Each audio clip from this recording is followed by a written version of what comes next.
Hey guys, what's up? Patrick here, and today we're going to be doing another tutorial on astrophotography.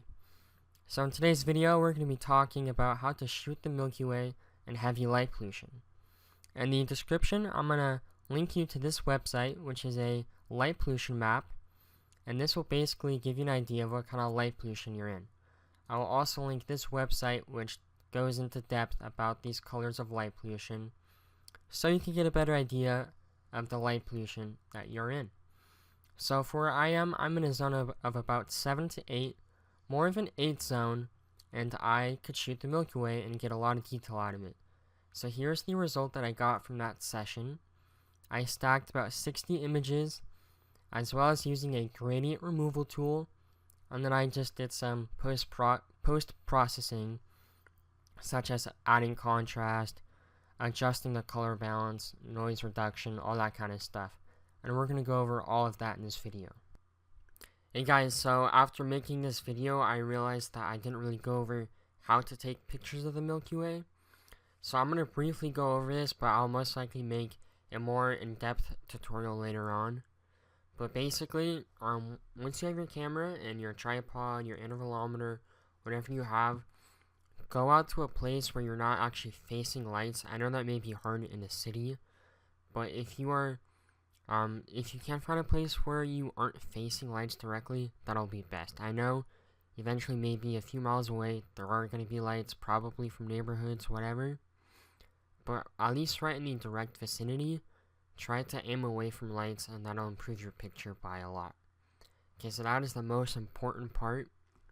And then talking about settings, this really does vary upon your camera and your situation, but later on in this video I'm going to tell you the settings that I have in my shot, but keep some key things in mind. For the most part, you want to have a fast aperture, but that's not going to be really necessary in this situation. In your focal length, typically you want to go wide, but I feel like for shots in the city with the gradients you're going to be dealing with, it's going to be better to go more close in. So like for this video, I shot at 45 millimeters, and even then you're going to be cropping down because you're going to have some major vignetting. So keep that in mind. And also talking about exposure length, this is a huge thing. You're going to want to go by the rule of 500. A lot of people go by the rule of 600, but for me, I prefer the rule of 500. It limits the exposure a bit more. Your stars are a bit more pinpoint. As you can see here, there is almost no trailing whatsoever. Basically, the rule of 500 is 500 divided by the focal length that you're using. So for me, on a full frame sensor, I took 500 divided by 45, and then I got my effective shutter speed. So if we put that in, 500 divided by 45, we have 11 seconds. Now, I originally thought I was shooting at 50 millimeters, so I put 10 seconds, and even that's probably better, so there's no trailing at all. Now, if you're on a camera with a crop sensor, you need to take that into account.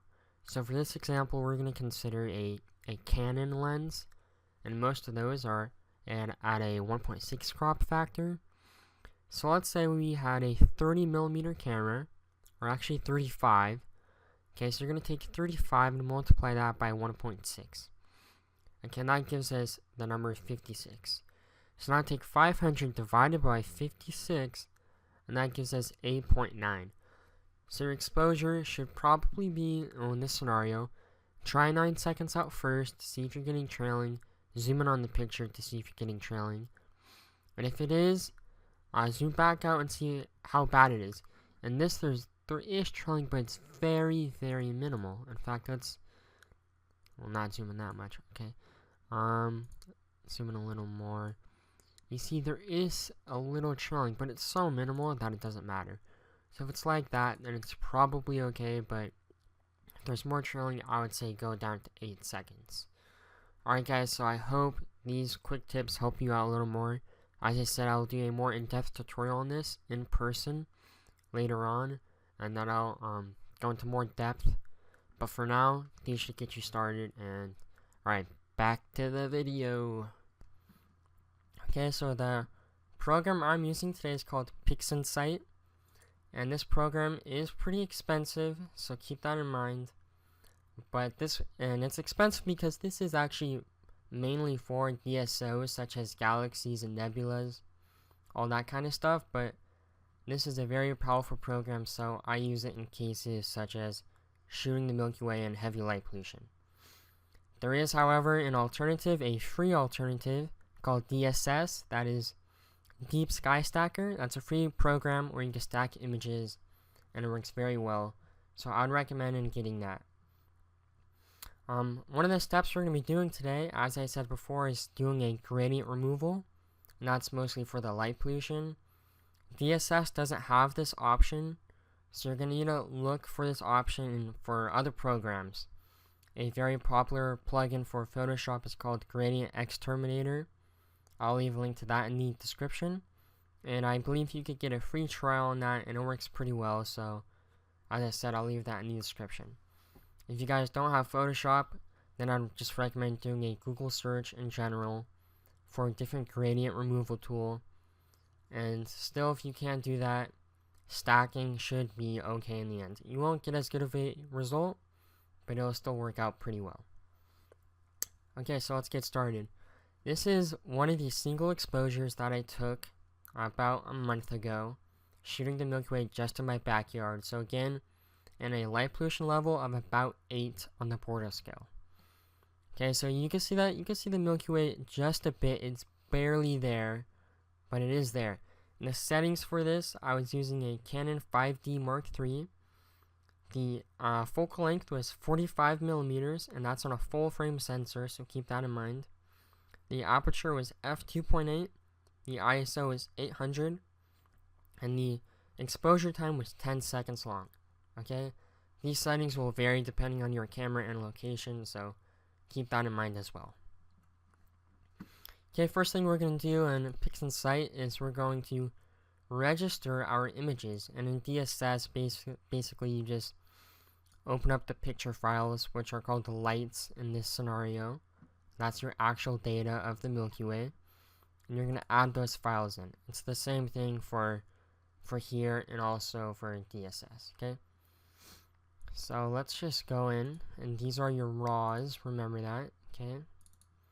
So let me go to that here. It's down here, and make sure you select the photos, the actual photos that were taken from the session. You know, a lot of times you'll have to adjust the, either the exposure or the location. Make sure that they all match up, okay? Alright, so let's load these in. Here we are. Okay, and then if you're using Pixinsight, you need to select the reference image.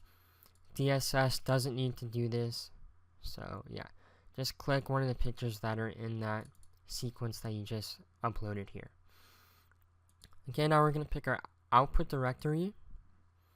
Okay, so just put it anywhere you want. Now, I already did this step before, so I'm not going to do it, but just put it in a nice safe place, okay? And then you're going to press this circle, which is to globally apply this. It basically runs the script. So I'm going to close out of that. Once that process is done, and in Pixinsight and DSS, it'll take a good few minutes. It might take maybe even up to 30 minutes, depending on the computer that you have. After it's done registering, in Pixinsight, you're going to go to Image Integration, and in DSS, it basically does all of this in one process, and it gives you a final image of which you will save as a TIFF, and then you will do your post-processing from there. But for Pixinsight, we need to go to Image Integration. Okay, now in that file that you just had, we are going to select all those registered images. And to know that they are registered, they will have an _R. Okay, so you're going to select all those files. Make sure that they're all just the registered ones. Click Open. And again, if you want to select a different reference image, just click a number and set reference. But in this scenario, it doesn't really matter which is the reference frame. Okay, then we're going to go to Pixel Rejection. And we're going to select Windsorized Sigma Clipping. And I also want to point out one more thing. In DSS, there is an option to click recommended settings, and I would suggest doing that, because if you aren't familiar with the program, you're not going to know what to do. So I would suggest doing the recommended settings or looking up a tutorial. Okay, so now we're going to globally apply this, and again, this will take maybe up to, I don't know, 20-30 minutes. So I'm going to pause the video right here, and I'll be back when this is done. Alright guys, so once you're done integrating your image, you're going to close out of these first two tabs, this rejection high and rejection low. That basically is showing you basically what parts it cut out of the image as your image rotates across the sky. Okay, we're going to press this symbol. Okay, and this is our image. It looks pretty much the same right now, doesn't it? Well, basically we're going to do the gradient removal, and that's going to help us out. Okay, first I'm going to rotate this image to get it in portrait, how it was when I shot it. Okay, so here we go. And now I'm going to crop it. Okay. I think DSS is a bit different when you stack images. It actually looks better than this. And here you have to go through a few steps, and then it's fine. Right now this data isn't stretched. I haven't made this linear yet, so it looks a bit faded. I think that's the reasoning why. Okay, so let's just crop this out so our image looks normal. Okay, about there, and let's go ahead and apply that. Oops. Okay, let's just do that.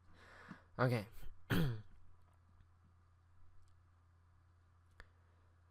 So just let it crop, and then we're going to go ahead and do the gradient removal. Okay, so, and we could close out of this too. Alright, and remember, if you guys were wondering what this is just our first single exposure, so we could close out of that as well.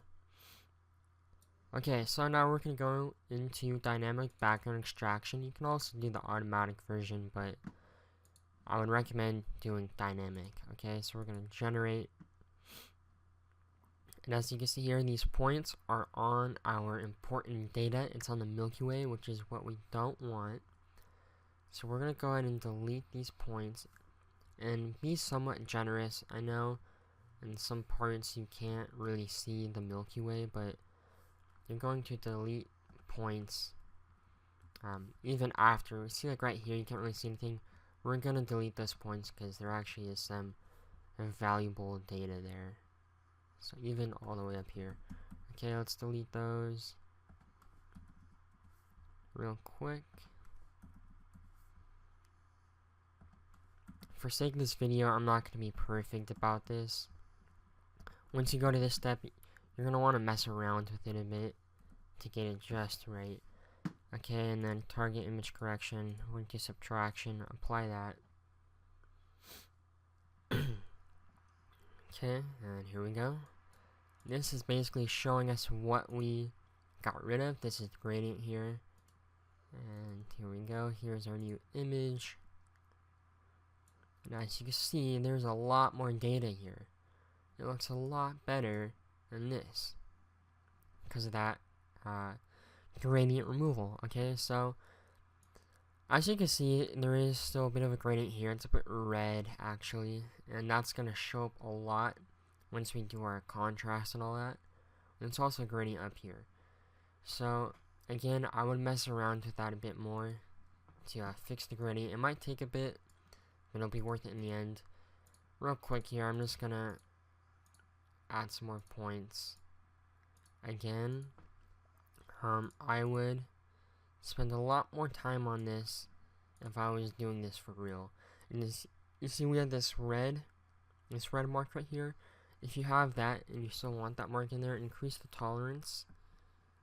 I shouldn't have pressed generate. I should have pressed resize all. Okay, so let's go ahead and delete these again really quick. Okay, so basically if you have that red mark, click resize all and increase the tolerance, and then it'll get rid of the red mark, and basically it will have an effect for your gradient. It will take effect then. If it has the red mark, it's not going to do anything. Okay, so just doing this really quick. Again, I would be more thorough if I was doing this for, you know, a real final image. Okay, make sure you don't put these on bright stars as well. Okay, so we have that red mark, and we still have it. Basically, it can't be in places that are really black like this, so I might want to move it a bit like that. Okay, and let's apply that, and we'll just see if it looks any better than the one we had here. Okay, there's that gradient. It's more smooth now, and here's a new picture.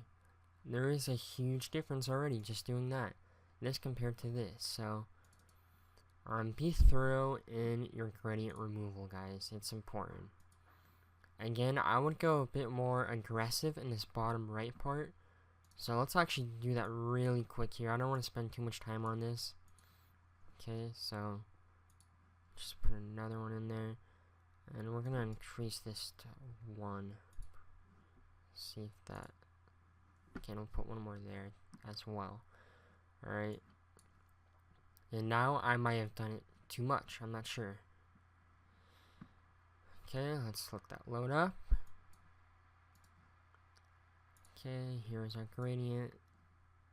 Okay, and here is our new image. Yeah, see, I did that too much here. I clipped the image now, so let's go ahead. Obviously, you would want to take some points out there now. We're gonna work with this. It's not perfect, especially in this bottom right part, but for sake of time and for sake of this video, I'm just gonna go ahead and use this. Okay. After you do that dynamic background extraction, go into histogram transformation, and we are going to reset this stretch here. That's just basically a preview. This symbol right here, when you activate that, it's basically a preview of your stretched image. Okay, and this is for a preview. This is to enable a histogram. Okay, now we're going to stretch our image, and once you do this, this is a final stretch. Once you apply this, it can't be really changed. Obviously, you could go back, but just keep that in mind. And I'm actually going to clip this a bit, just because I find that it's not too much of a big deal when you do it for Milky Way images. Okay, so let's actually go back just a little. Okay, and we're gonna go like that, apply it. Again, you might want to be a little more specific, more thorough with this step. And I'm just doing this really quick, okay? Okay, so now we can close out of this, and let's go into our curves transformation. You can either do this in Pixinsight or a program like Lightroom. It doesn't matter. Okay, so I'm just gonna do a pretty aggressive S-curve here. Okay. And as you can see, this bottom right, it's really starting to show now. This is basically just light pollution in the image. So again, as I said before, you're going to want to really be thorough with those target points you have during your background extraction. It's a very vital step to this process. And we could just adjust the saturation real quick, although it's a bit messed up in this image. So let's just increase that just a bit, a little too much. Again, you could do this step in something like Lightroom or Photoshop. Okay, so it's finishing that up. So okay, too much. I'm just gonna revert that, and I think it did another application of the S-curve, perhaps. Okay, we're gonna save this file right now. We're going to save it as a TIFF. Okay, and put it in a place where you will remember it. I'm just gonna put this as tutorial and to 16. I'm gonna save this as a 16-bit TIFF. 32 is technically better, but in Lightroom it handles it weird, so generally I just go with the 16-bit TIFF, okay? And I'm gonna open up this picture in Lightroom, and then I'll meet you guys there. Okay guys, so here is our image in Lightroom. I just imported it, and so now we're gonna go over some basic post-processing steps. Okay, so as it is, the color is pretty good, but I'm gonna increase it to maybe around 6. I like those yellows in the Milky Way. I think it looks better. We can do some contrast. Go like 40. I'm just doing this really quick just to show you guys kind of some steps that you might want to do. Okay. And obviously this is going to become more and more apparent, this light dome right here. You really want to get rid of that. And when I first went and processed this image before, it was a bit hard to get rid of, so you have to spend a lot of time in the background extraction part. Okay, we might add some clarity, and we're gonna go and we're gonna put our sharpening to 25. Then we're gonna do some noise reduction. Okay, and to really show you what that just did, actually let's go to a bit of a lighter part. Go right here. Okay, so this was before, and this is after the noise reduction. It takes out a lot. Even though you already stacked, there is still some noise. And your vignetting might help a bit, but generally not too much because you stacked the images. But if you want, go ahead and do that. And let's see, I think that pretty much wraps it up. You could do some split toning. Sometimes I do that, but in a case like this, I probably wouldn't. And yeah, that pretty much covers it. I'll just do a final crop on this image. And the aspect ratio is going to be a bit weird here, but I want to keep as much of this part of the Milky Way as I can. So there it is. So let's go back and let's open up an original image, a single exposure here. Okay, let's do this. And we're gonna flip it really quick too, just so you guys can really see the difference. Okay, so here is our single exposure.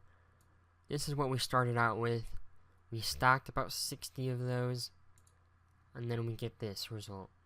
A huge improvement. So this just goes to show you, even in light pollution, you can get a lot of detail out of the Milky Way, and it will look great. So anyways guys, thanks for watching. If you have any questions, feel free to put it in the comments below, and I'll try to help you out to my best ability. And yeah, alright guys, thank you for watching again, and have a good day.